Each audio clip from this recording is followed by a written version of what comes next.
Les chrétiens d'aujourd'hui qui ont remplacé Dieu par Mammon sont des idolâtres devant Dieu. 1 Roi 11, versets 1 à 13.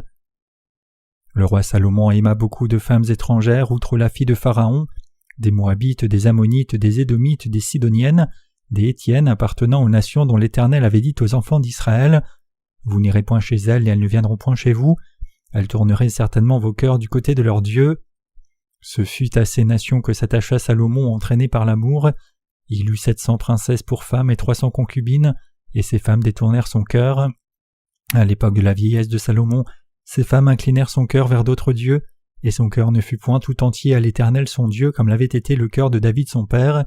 Salomon alla après Astarté, divinité des Sidoniens, et après Milcom, l'abomination des Ammonites. Et Salomon fit ce qui est mal aux yeux de l'Éternel, et il ne suivit point pleinement l'Éternel comme David son père. Alors Salomon bâtit sur la montagne qui est en face de Jérusalem un haut lieu pour Kémosh, l'abomination de Moab, et pour Moloch, l'abomination des fils d'Ammon. Et il fit ainsi pour toutes ces femmes étrangères qui offraient des parfums et des sacrifices à leurs dieux. L'Éternel fut irrité contre Salomon parce qu'il avait détourné son cœur de l'Éternel, le Dieu d'Israël, qui lui était apparu 2 fois. Il lui avait à cet égard défendu d'aller après d'autres dieux, mais Salomon n'observa point les ordres de l'Éternel. Et l'Éternel dit à Salomon : « Puisque tu agis de la sorte, et que tu n'as point observé mon alliance et mes lois que je t'avais prescrites, je déchirerai le royaume de dessus toi et je le donnerai à ton serviteur. Seulement je ne le ferai point pendant ta vie à cause de David ton père. C'est de la main de ton fils que je l'arracherai. Je n'arracherai cependant pas tout le royaume. Je laisserai une tribu à ton fils à cause de David mon serviteur, et à cause de Jérusalem que j'ai choisi. » La Bible rapporte que le roi Salomon a pris la fille de Pharaon pour femme. Salomon n'avait pas moins de 700 femmes et 300 concubines. Comme roi d'Israël, Salomon aurait dû conduire son peuple à Dieu, mais loin de là, son cœur a fini par abandonner Dieu. En laissant son cœur dévié de Dieu et en adorant d'innombrables idoles étrangères, Salomon a blasphémé son Dieu. L'offense des Israélites à Dieu. Approchant la fin du temps des juges, le prophète Samuel, serviteur de Dieu, régnait et dirigeait la nation d'Israël. Donc en ce temps-là, le peuple d'Israël vivait sous une théocratie. Cependant, les Israélites virent que les tribus étrangères vivant dans le pays de Canaan étaient sous un système de monarchie plutôt qu'une théocratie. Ces gentils servaient des hommes comme rois au lieu de Dieu. Comme leur roi avait des armées, il régnait d'une main de fer avec une force militaire, et avec cet arrière-plan il menaçait le peuple d'Israël. C'est pour cela que les Israélites étaient envieux de ce système politique humain de ces pays étrangers. Donc le peuple d'Israël finit par demander à Dieu et à Samuel d'adopter la monarchie à la place de la théocratie, disant « Ayons aussi un roi pour régner sur nous ». Cela signifie qu'ils voulaient servir un homme comme roi plutôt que Dieu. Le peuple d'Israël désirait être dirigé par un homme plutôt que par Dieu, et ils ont fini par exprimer leur objection, disant qu'ils ne voulaient plus que les serviteurs de Dieu règnent sur eux. En réponse, Samuel, le serviteur de Dieu, dit au peuple d'Israël : « Avec ce que vous demandez, vous ne me rejetez pas moi, mais vous rejetez Dieu. Ne faites pas cela. Cela provoquera la colère de Dieu. » Mais Dieu dit au peuple d'Israël : « Je répondrai à votre désir, mais à partir de maintenant vous serez responsable de tout ce qui vous arrivera. » Donc Saül fut couronné comme premier roi d'Israël. Cependant, le roi Saül n'était pas l'homme que Dieu voulait établir, et son règne était différent du genre de règne que Dieu voulait. Donc Dieu décida de susciter David, qui était humble devant lui et croyait et suivait sa parole pleinement, comme roi d'Israël, et finalement il le couronna comme nouveau roi. Après avoir succédé au trône, David mit en défaite tous les ennemis voisins et établit un royaume fort et uni. Avec sa conquête des pays voisins, le roi David a rendu Israël riche avec les tribus venant des nations soumises. Après le passage du roi David, Salomon accéda au trône d'Israël, et en premier lieu Salomon semblait servir Dieu Yahweh avec humilité. Avant longtemps cependant, Salomon fut pris par ses propres désirs charnels. La foi du roi David était absente de son fils Salomon, et à la fin Salomon est devenu lui-même un ennemi de Dieu. Le roi Salomon servait Dieu Yahweh seulement en parole, et en réalité il était son propre roi. Aussitôt qu'il accéda au trône d'Israël, il désobéit à la volonté de Dieu en amenant la fille du roi d'Égypte et en la prenant pour femme. Il amena aussi et épousa des princesses de tribus étrangères, comme les Moabites, les Ammonites, les Édomites et les Sidoniens. Ensuite, cet homme devint un modèle de malfaiteur tout comme Jéroboam. Même si Dieu lui avait dit de ne pas aimer les femmes étrangères, comme roi d'Israël, Salomon se considérait lui-même comme au-dessus des commandements de Dieu, et il suivit donc sa propre envie pour finalement atteindre sa destruction. Ceci s'applique à nous aussi, en menant nos vies de foi. Qui sommes-nous pour nous-mêmes? Sommes-nous chacun notre propre roi ou Dieu est-il notre roi? Nous avons été sauvés de tous nos péchés en croyant dans l'évangile de l'eau et de l'esprit, mais Dieu est-il réellement devenu notre roi ou sommes-nous chacun notre propre roi?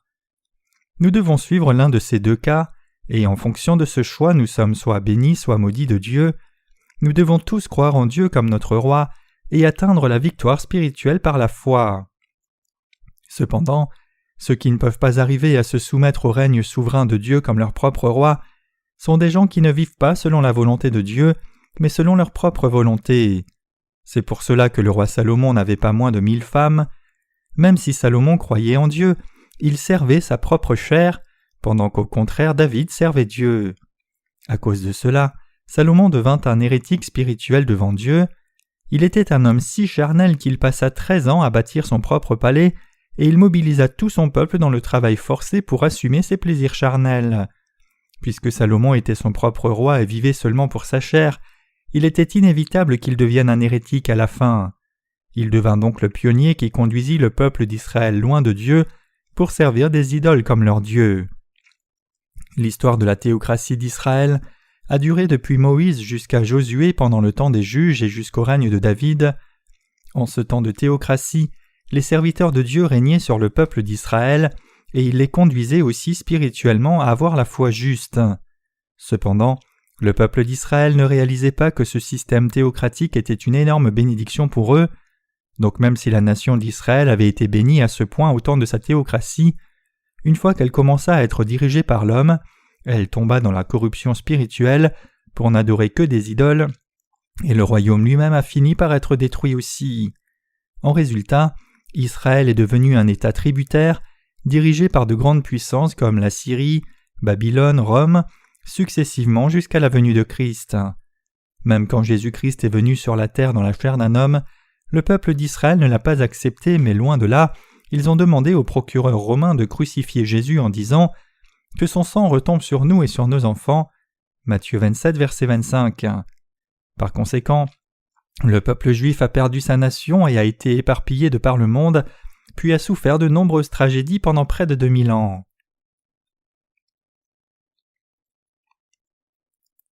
Qu'ont fait les chères femmes de Salomon? Les femmes de Salomon ont détourné son cœur de Dieu Yahweh pour adorer des idoles. Comme Salomon n'était pas un homme de foi comme son père David, et comme il ne chérissait pas Dieu par-dessus tout, il a adoré Astarté, la déesse des Sidoniens, et a suivi Milcom, l'abomination des Ammonites. Il bâtit aussi un sanctuaire à l'est de Jérusalem pour Kémosh, l'abomination de Moab, et pour Moloch, l'abomination des gens d'Ammon. Il fit de même pour toutes ces femmes étrangères. Salomon et ses femmes suivaient les idoles plus que Dieu. Combien de femmes Salomon avait-il, incluant les nombreuses femmes étrangères? Il n'avait pas moins de 1000 femmes. Combien d'idoles toutes ces femmes étrangères ont amené dans la nation d'Israël? Le fait que la religion étrangère fleurissait dans la nation d'Israël est la preuve du fait que les femmes de Salomon avaient amené beaucoup d'idoles pour les adorer. Par exemple, si nous supposons que 30 religions étrangères ont été amenées dans la nation d'Israël, cela signifie que le roi Salomon a approuvé toutes ces idoles pour les adorer. En d'autres termes, Salomon autorisa ses femmes à amener leurs idoles qu'elles adoraient dans leur pays natal, dans son propre palais, à s'incliner devant elles et aussi à bâtir des sanctuaires pour elles dans les montagnes. Ce n'était pas encore assez pour Salomon, car lui-même s'approcha de ces idoles et les adora à la place de Dieu. Même s'il était le roi d'Israël qui ne devait adorer que Dieu, il a au lieu de cela adoré les idoles de Milcom, servi la déesse appelée Astarté et s'amusait avec l'idole appelée Kémosh. Il a aussi bâti des sanctuaires pour les idoles de ses femmes, pour qu'elles puissent les adorer librement. Étant donné cela, les actes de Salomon n'étaient-ils pas suffisants à provoquer la colère furieuse de Dieu? À la fin, comme Israël cessa d'être une nation qui servait Dieu Yahweh comme le seul être divin, et se mit à servir des idoles à la place, elle était maintenant devenue une nation de gentils spirituellement. Pendant son règne, David a cru et suivi seulement Dieu Yahweh. Par contre, tout ce que Salomon a fait, c'est de bâtir le temple de Dieu juste comme un édifice visible, et pendant ce temps son cœur servait en réalité des idoles comme ses dieux. Il laissa aussi le peuple d'Israël adorer des idoles comme il le voulait. Comme le roi et ses reines adoraient des idoles, qu'est-ce qui aurait pu arrêter le peuple d'adorer des idoles tout comme eux?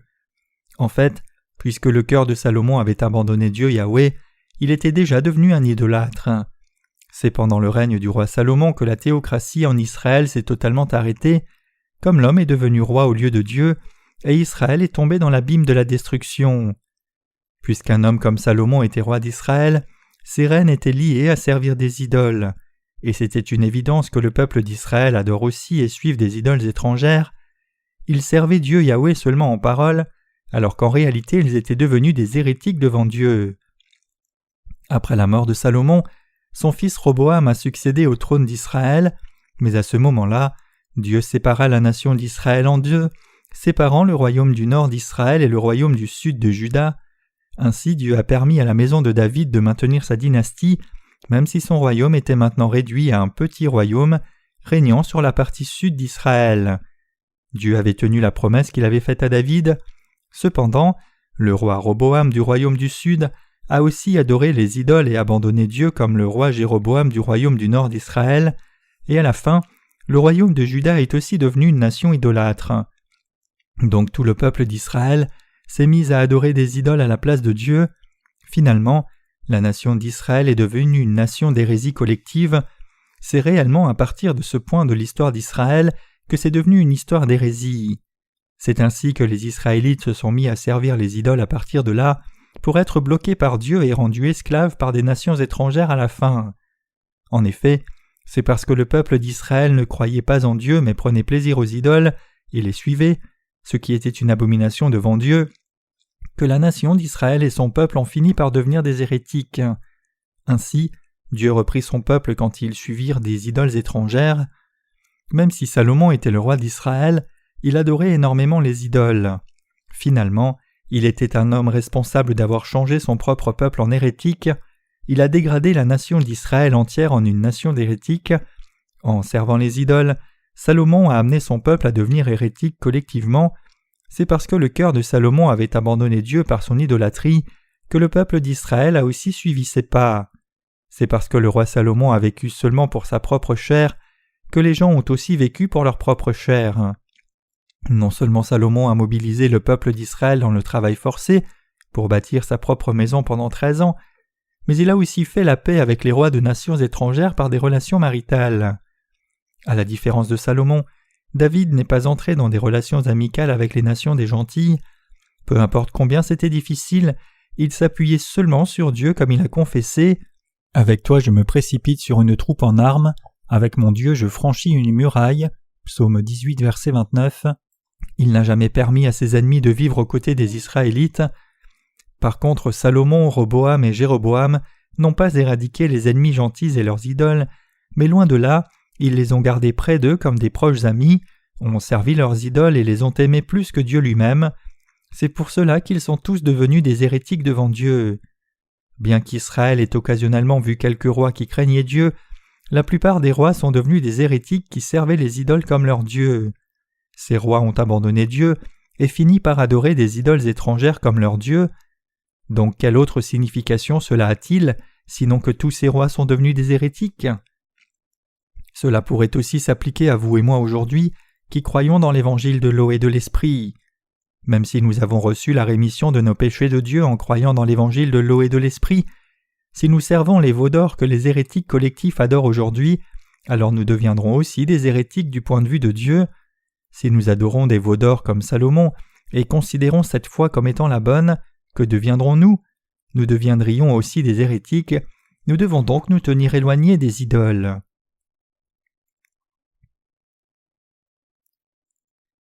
Qui a changé les chrétiens d'aujourd'hui en hérétiques collectifs ?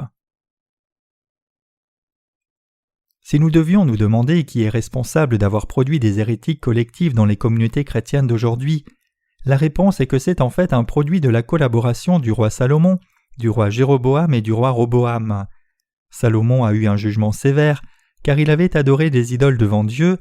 À la fin de sa vie, juste avant sa mort, Salomon a dit « Vanité des vanités, tout est vanité » Ecclésiaste 1, verset 2. Tout ce temps, il avait vécu sa vie selon ses propres désirs de la chair, mais il se retrouva lui-même à confesser que toute sa vie était complètement vaine. En adorant les idoles, Salomon a changé son propre peuple en idolâtre. Comme Salomon, beaucoup de chrétiens aujourd'hui adorent aussi quelque chose d'autre que Dieu comme leur idole. C'est pour cela qu'ils sont collectivement devenus hérétiques. Les hérétiques sont désespérés de gratifier leurs envies de la chair.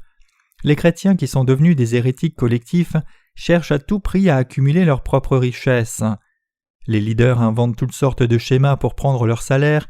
Ils bâtissent d'énormes bâtiments d'église, remplissent ces bâtiments du plus grand nombre de personnes possible, puis les poussent à faire toutes sortes d'offrandes, des dîmes aux offrandes de reconnaissance et aux dons pour la construction, tout comme ils les forcent à être volontaires dans leur service pour différentes excuses. Invoquant le nom de Jésus-Christ, ces leaders incitent les assemblées avec toutes sortes de paroles douces pour qu'ils les servent eux-mêmes et leurs églises. Cependant, il est évident que le but de leur ministère est uniquement d'accumuler leurs propres richesses. En d'autres termes, leur ministère de pasteur sert juste à extorquer des bénéfices matériels à leurs assemblées. Aujourd'hui, parmi les si nombreux ministères chrétiens, nous rencontrons souvent beaucoup de gens qui ne servent que les idoles. Beaucoup de ces gens qui professent croire en Jésus-Christ comme leur seul sauveur engrangent plus d'1 million de dollars par mois d'offrandes.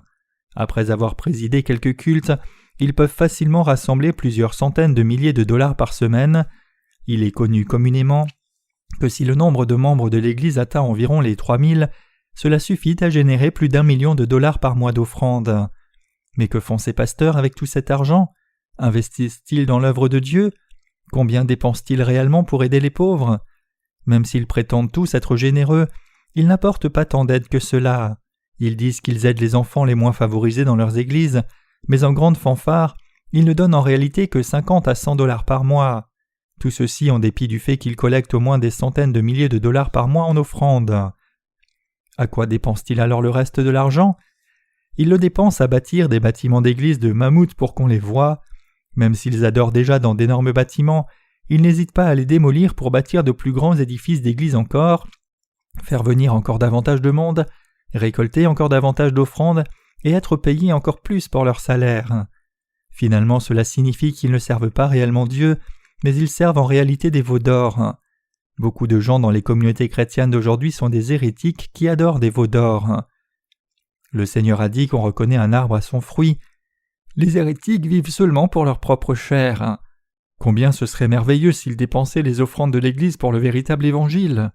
S'ils mettaient à part ne serait-ce que 70 à 80% des offrandes pour servir l'Évangile, il y aurait une œuvre extraordinaire qui se ferait de partout. Mais quel pourcentage des offrandes dépensent-ils pour la diffusion de l'Évangile? 5%? 20%? S'ils dépensaient même 10%, ce serait dépenser beaucoup pour l'Évangile. En réalité, puisqu'ils ne connaissent pas l'Évangile de l'eau et de l'Esprit, ils ne peuvent pas travailler pour cet Évangile authentique non plus, mais malgré cela, à quoi dépensent-ils tout cet argent? À quoi le dépensent-ils si ce n'est à orner leurs propres églises? Pire encore, certains pasteurs ont même des propriétés de l'Église enregistrées à leur nom pour pouvoir les transmettre en héritage à leurs enfants. Parmi les pasteurs d'aujourd'hui, il y a aussi certains ministres qui n'hésitent pas à dépenser 10 millions de dollars. Beaucoup de pasteurs servent des veaux d'or comme cela parce qu'il y a beaucoup d'offrandes qui rentrent dans leurs églises, tout cela au nom de Jésus. Leurs ministères ne sont rien que des ministères hérétiques. Salomon a bâti son palais pendant 13 ans pour lui-même, et pour Dieu il a passé seulement 7 ans à bâtir le temple, mais ce n'était pas assez pour lui, car il n'avait pas moins de 1000 femmes et pire encore, il a bâti un sanctuaire pour chaque reine, et ceci avec l'argent de l'État. Donc il était inévitable qu'Israël devienne une nation d'hérésie. À cause de cela, l'idolâtrie s'est répétée au temps du roi Jéroboam et du roi Roboam aussi, changeant ainsi Israël en une nation d'hérésie collective. Toute la nation d'Israël a fini par ressembler à une exposition des religions du monde. C'est pour cela que même aujourd'hui, les hérétiques qui rejettent leur foi en Dieu et servent les veaux d'or comme leur Dieu continuent d'émerger. Donc c'est de là que les hérétiques collectifs sont apparus, et ils seront tous maudits par Dieu. Quand nous regardons aux hérétiques qui apparaissent dans la Bible, ils sont si ridicules. Ils ont suivi leur propre envie charnelle pour devenir hérétiques. Tout comme eux, les leaders chrétiens d'aujourd'hui sont aussi collectivement devenus hérétiques en basant leur ministère sur le matérialisme.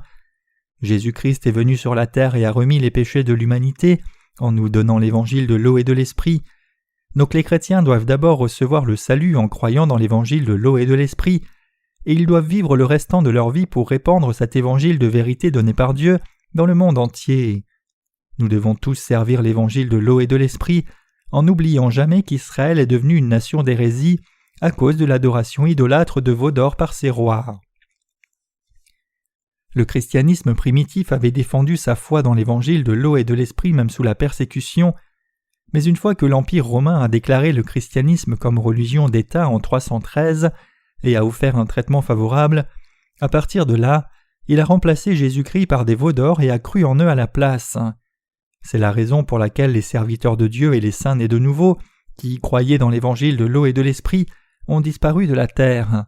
Et c'est pour cela que le christianisme d'aujourd'hui est devenu une religion idolâtre d'hérésie collective qui croit et prêche seulement le sang de la croix. Donc le christianisme aujourd'hui doit se repentir de son péché d'avoir adoré des veaux d'or devant Dieu et revenir à lui par la foi authentique qui est placée dans l'évangile de l'eau et de l'esprit que le Seigneur nous a donné. À moins que les chrétiens ne fassent cela aujourd'hui, ils resteront des hérétiques pour toujours, ils resteront des hérétiques qui seront maudits par Dieu.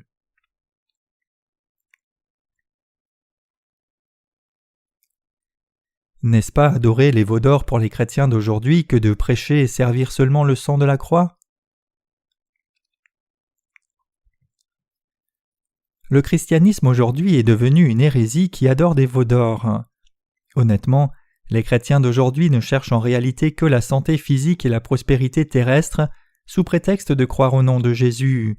Et c'est le but de leur vie de foi. Autrement dit, les chrétiens qui vivent maintenant leur vie de foi pour les gains matériels servent des veaux d'or devant Dieu. Beaucoup de leaders chrétiens et de pasteurs disent dans leurs sermons à leurs assemblées que si quelqu'un croit en Jésus, il recevra des bénédictions matérielles et sera guéri de ses maladies. Cela signifie que le christianisme aujourd'hui s'est corrompu en une religion qui adore des veaux d'or. C'est la réalité de la foi chrétienne d'aujourd'hui. Quand nous regardons de plus près la vie de Salomon, il était vraiment un idolâtre complet. Certains peuvent se demander comment je peux parler ainsi que quelqu'un qui se trouve dans la Bible, mais en réalité, Salomon était un homme méchant dont le mal est trop grand pour en parler. N'êtes-vous pas d'accord avec ce que je dis? Il avait 1000 femmes.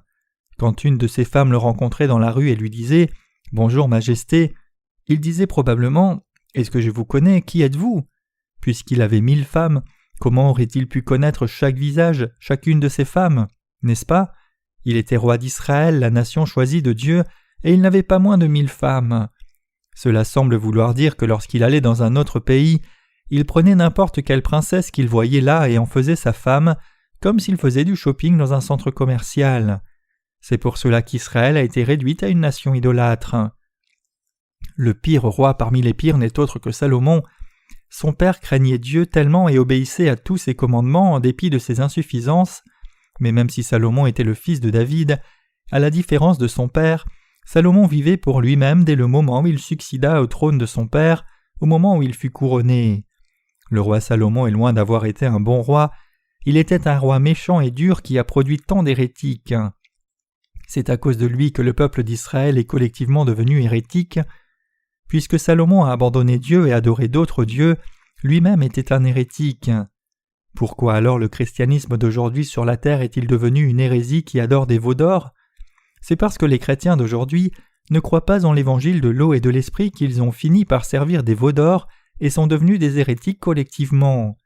Pour nous aussi, si nous abandonnons maintenant l'évangile de l'eau et de l'esprit et adorons Mammon comme notre idole, alors nous deviendrons aussi des hérétiques. Comme pour Jéroboam, il avait aussi laissé Dieu, bâti des veaux d'or pour le remplacer et dit au peuple « Voici vos dieux qui vous ont fait sortir d'Égypte », et lui-même croyait aussi cela. Il a cru en Mammon et l'a suivi comme son Dieu. C'est une caractéristique typique de la foi des hérétiques. Donc Dieu dit que les menteurs sont connus par leurs fruits. Qu'ils soient de vrais croyants ou des hérétiques peut se distinguer en regardant à ce qu'ils cherchent.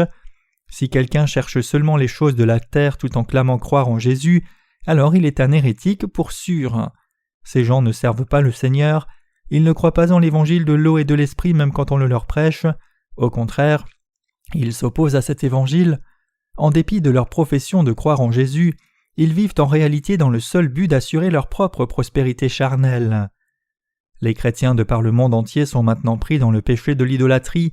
Bien qu'ils adorent Dieu au nom de Jésus-Christ et prêchent aux autres la foi dans le sang de la croix seule, ils soutiennent en se basant sur leur propre doctrine chrétienne que si quelqu'un croit en Jésus comme son sauveur, même si les péchés de son cœur ne disparaissent pas, ce n'est pas un problème du tout et il ira quand même au ciel.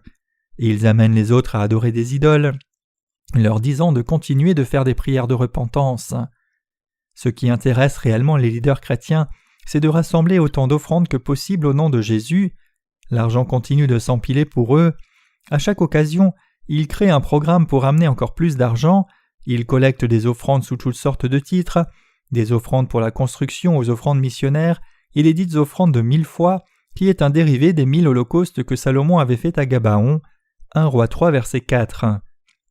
Ils demandent des offrandes à leurs membres d'église à chaque réunion et à chaque fois qu'ils visitent les membres à la maison. Avec l'argent rassemblé de cette façon, ils se récompensent avec des salaires mirobolants et bâtissent d'énormes édifices d'église, ce qui explique pourquoi ils sont si obsédés par l'argent, le tout au nom de Jésus-Christ. Il y a beaucoup d'hommes d'affaires chrétiens qui préfèrent les grandes églises.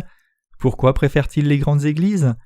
Ces gens fréquentent l'église dans le seul but de gagner plus d'argent. Par exemple, disons que quelqu'un qui a une affaire s'installe dans une ville. Il cherche d'abord la plus grande église en nombre de membres et la trouve. Il visite alors le pasteur principal et se présente en disant « J'étais diacre dans telle et telle église, mais maintenant j'ai déménagé dans cette ville et je voudrais me joindre à votre église. » Il s'enregistre ensuite comme membre et donne une bonne somme d'argent en offrande de reconnaissance. Le pasteur de l'église l'appelle alors devant toute l'assemblée le dimanche suivant et présente ses affaires en disant « Ce diacre gère telle et telle affaire à tel et tel endroit. » Et cette information sera aussi inscrite dans le journal de l'église. Si l'église de cet homme d'affaires vient de rejoindre à 20 000 membres, alors 20 000 nouveaux clients sont gagnés, n'est-ce pas ? Bien que tous les gens de l'église n'iront pas à son magasin, beaucoup de gens n'iront-ils pas dans ce magasin y faire leurs achats, pensant que c'est une bonne idée de s'aider les uns les autres ? Donc les pasteurs et les anciens se frottent les mains, puisque les premiers touchent de gros salaires et les derniers voient leurs affaires fleurir, tout en clamant servir au nom de Jésus-Christ aussi. C'est pour cela qu'il est naturel que les grandes églises prospèrent. Une église qui a un grand nombre de membres va avoir encore plus d'idolâtres. Ces hommes d'affaires ne préfèrent pas une petite église comme la nôtre, puisqu'il semble que l'église ne pourra pas tellement aider leurs affaires. C'est pour cela que quand les gens charnels viennent dans notre église, ils ne restent pas longtemps, et c'est aussi parce que nous n'avons pas l'air si riches à leurs yeux. Les pasteurs et laïcs pris dans l'hérésie clament habituellement faire l'œuvre de Dieu, mais ils invoquent le nom de Jésus-Christ seulement pour gagner des bénéfices charnels. C'est ainsi qu'ils exercent le ministère et mènent leur vie d'église, disant vivre leur vie en aidant les autres, et c'est pour cela que les grandes églises grandissent encore davantage.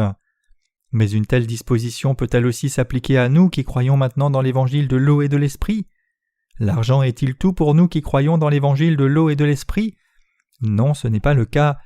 L'argent n'est rien si quelqu'un décide de le dépenser. $1 million n'est-il pas une somme d'argent considérable ? Supposons ici que vous ayez $1 million et que vous mettiez cet argent à la banque et soyez maintenant payé $3 000 à $4 000 par mois d'intérêt. Beaucoup d'entre nous conduisent une voiture, n'est-ce pas ? Si vous conduisez une voiture, jouissez de petites choses dans la vie, contribuez à l'œuvre de Dieu pour le servir et menez votre vie de foi, et avez quelques plaisirs culturels, alors $10 000 prendraient fin en un rien de temps, n'est-ce pas ? C'est parce que nous gagnons de l'argent maintenant et le dépensons pour servir l'évangile de l'eau et de l'esprit que nos vies ont du sens et que nos cœurs sont riches. Autrement, même si vous aviez $1 demi-million en espèces à la banque et viviez de ses intérêts, vous réaliseriez que ce n'est pas grand-chose du tout, ce serait juste assez pour vous en sortir. Après avoir passé leur vie entière au travail, la plupart des enseignants ou des employés publics en Corée vont en retraite avec une rente de $200 000 à $300 000. Imaginons que vous soyez l'un d'eux et qu'avec cet argent vous achetiez un petit appartement, une voiture et quelques petites choses nécessaires à votre retraite. Environ $200 000 passeraient en un rien de temps. Disons alors qu'après avoir dépensé $200 000, vous mettez les $100 000 qui restent sur un compte d'épargne. Les intérêts n'atteindraient même pas $500 par mois. Essayez de dépenser $500 par mois et voyez si vous tiendrez longtemps. Même $300,000 de rente n'est pas grand-chose. À côté de cela, une vie qui s'appuie sur les possessions matérielles n'est rien, que vous ayez 3 millions ou 300 millions de dollars. Malgré cela, beaucoup de pasteurs dans les communautés chrétiennes d'aujourd'hui servent des veaux d'or comme êtres divins comme leur Dieu. Ils veulent tous exercer dans une grande église. Pourquoi ? Parce qu'ils veulent tous un gros salaire. Il y a beaucoup de pasteurs qui touchent plus de $10,000 par mois comme salaire de base et qui trouvent la joie de leur ministère dans cet argent. Même si peu de pasteurs reçoivent ce salaire officiellement, il y a beaucoup de pasteurs qui ont ce niveau de paye officieusement. Je ne dis pas ces choses pour vous demander de me payer davantage, mais pour montrer la prévalence du matérialisme dans le christianisme d'aujourd'hui. Ces pasteurs mondains s'inquiètent à mort d'être destitués de leurs églises qui payent bien. Regardez les pasteurs de ce monde. Quand je les regarde se tenir et parler derrière le pupitre, je vois que la plupart d'entre eux ont un visage brillant. Ils ressemblent difficilement aux gens ordinaires qui souffrent dans le monde. Ils ont l'air différents parce qu'ils vivent une vie si opulente. Les hérétiques sont ceux qui adorent l'argent de ce monde comme leur Dieu. Même s'ils parlent de Jésus-Christ à chaque fois qu'ils ouvrent la bouche, ils adorent en réalité la richesse matérielle comme leur Dieu. Étant donné le fait que les leaders chrétiens d'aujourd'hui adorent l'argent comme leur Dieu, et que ceux qui les suivent mènent une vie religieuse au sens strict, ils ne servent pas Dieu, mais ils sont finalement en train d'adorer des veaux d'or. Les hérétiques sont obsédés par le désir d'étendre leur bâtiment d'église. Ils sont singulièrement fixés sur leur désir d'obtenir de l'argent de leur assemblée par tous les moyens et de bâtir une plus grande église. Où que vous alliez, même dans un coin reculé du pays, vous découvrirez souvent que le plus grand bâtiment est une église. Le village peut n'avoir que de petites maisons qui sont à peine meilleures qu'une case, mais les faux pasteurs servant des idoles rassemblent de l'argent même auprès de ces pauvres gens pour construire une si grande église. Même si l'église peut être majestueuse et colossale, les maisons de l'assemblée sont en ruine. Même si tout le monde dans ce village était membre de l'église, est-ce vraiment nécessaire d'avoir un endroit si énorme pour le culte ? Malheureusement, c'est quasiment comme cela partout où vous allez. Mes chers croyants, vous devez considérer l'or comme une pierre. Dieu dit « L'argent m'appartient et l'or est à moi ». Agé 2, verset 8. Dieu pourvoit à tous nos besoins. Nos possessions matérielles nous ont été données pour que nous les dépensions à servir l'Évangile comme il le faut. L'argent en lui-même n'est pas notre Dieu. Un lingot d'or n'est pas divin. Une pépite d'or n'est rien pour nous. Pour nous qui sommes nés de nouveau en croyant dans l'Évangile de l'eau et de l'Esprit, les possessions matérielles ne sont rien, mais ce n'est pas le cas pour les hérétiques collectifs résidant dans les communautés chrétiennes d'aujourd'hui. Pour ces hérétiques qui ne connaissent pas l'Évangile de l'eau et de l'Esprit et qui n'ont pas reçu la rémission de leurs péchés, les possessions matérielles ne sont autres que leur Dieu. Ils suivent en réalité le système de valeurs des païens. Les païens mettent même de l'argent à l'intérieur du cercueil d'une personne morte. Ils mettent de l'argent, de l'or et de l'argent et des bijoux dans le cercueil pour être dépensés en route vers le monde à venir. Influencés par ces pratiques païennes, même certains chrétiens pensent que l'argent peut tout résoudre. Donc ils dépensent beaucoup d'argent pour faire des statues de marbre de créatures effrayantes comme des lions ou des tigres, afin qu'on les place devant leur tombe quand ils seront morts. Ils font cela pour éviter que les mauvais esprits ne viennent dans la tombe. C'est une notion ridicule que de penser que les possessions matérielles serviront à quelque chose après la mort. Mes chers croyants, Mammon dans ce monde n'est pas un Dieu pour nous. Même si les hérétiques chrétiens pensent que l'argent est tout, l'argent n'est pas tout. Le Seigneur a dit qu'un hérétique se reconnaît à ses fruits. Les hérétiques sont obsédés maladivement par la construction d'églises. Le but de leur ministère est de construire d'énormes bâtiments d'églises. Quelle est la vision de chaque pasteur qui démarre une nouvelle église ? C'est de réussir dans le ministère pour bâtir une grande église et une grande maison pour lui-même. 10 fois sur 10, le plus grand désir de tous les pasteurs qui ne sont pas nés de nouveau est de bâtir une grande église, puisque c'est ainsi qu'ils peuvent faire venir plus de personnes dans leur rang. Ils n'appellent pas simplement leur bâtiment d'église chapelle ou lieu de culte, mais ils l'appellent invariablement un temple. Plutôt que de dire que c'est un endroit où Dieu est adoré, ils l'appellent le saint temple de Dieu. Mais un tel endroit n'est pas un temple. L'appeler temple est un non-sens complet. C'est un lieu de culte où les saints se rassemblent pour adorer Dieu. Ce qui importe, ce n'est pas le lieu. Vous pouvez adorer Dieu où vous voulez, ici ou là. Le lieu d'adoration lui-même peut être n'importe où. Ce qui est important, c'est que les gens adorent réellement Dieu. Cela attriste mon cœur lorsque je pense au christianisme d'aujourd'hui qui est tombé aussi bas. Cela m'attriste de penser à Salomon, comme cela m'attriste de penser au christianisme du temps présent. Moi aussi j'étais pris dans cela, mais Dieu m'a sauvé par la vérité de l'évangile de l'eau et de l'esprit, et il vous a aussi sauvés, vous et tous les autres saints. C'est un miracle. Nous étions destinés à vivre seulement pour les possessions matérielles et être jetés en enfer, que l'on croule sous le poids de trop de possessions matérielles ou que l'on périsse avec trop peu. Dieu a eu tant de compassion pour nous qu'il nous a rencontrés aussi par l'évangile de l'eau et de l'esprit. Quand je pense à cela, je suis vraiment reconnaissant. Je suis si reconnaissant de ce que le Seigneur nous a rencontrés par l'évangile de l'eau et de l'esprit, même si nous ne sommes rien, nés dans ce monde comme des êtres éphémères pour vivre seulement un peu de temps et disparaître comme la rosée du matin. C'est ainsi que nous avons connu qui est Jésus-Christ et que nous avons commencé à répandre cet évangile. Lorsque je pense à la façon dont j'en suis venu maintenant à servir l'évangile de Dieu, je suis débordant de reconnaissance. Êtes-vous aussi reconnaissant? Mes chers croyants, nous devons sauver ces hérétiques de leurs péchés par l'évangile de l'eau et de l'esprit. Le tout dernier travail que nous devons faire, c'est de sauver les hérétiques du péché. Ensemble, vous et moi, allons prêcher l'évangile de l'eau et de l'esprit à tous ces hérétiques qui se trouvent dans le christianisme d'aujourd'hui, et nous leur dirons avec assurance ce qu'est réellement l'hérésie. Même si vous et moi étions des chrétiens auparavant, du point de vue de Dieu, nous étions des hérétiques. Cependant, maintenant que nous croyons dans l'évangile de l'eau et de l'esprit, nous sommes devenus de vrais croyants devant Dieu. Nous les justifiés en sommes venus apporter le fruit de la justice par notre foi dans la justice de Dieu, et à cause de cela, je donne toute ma reconnaissance au Seigneur.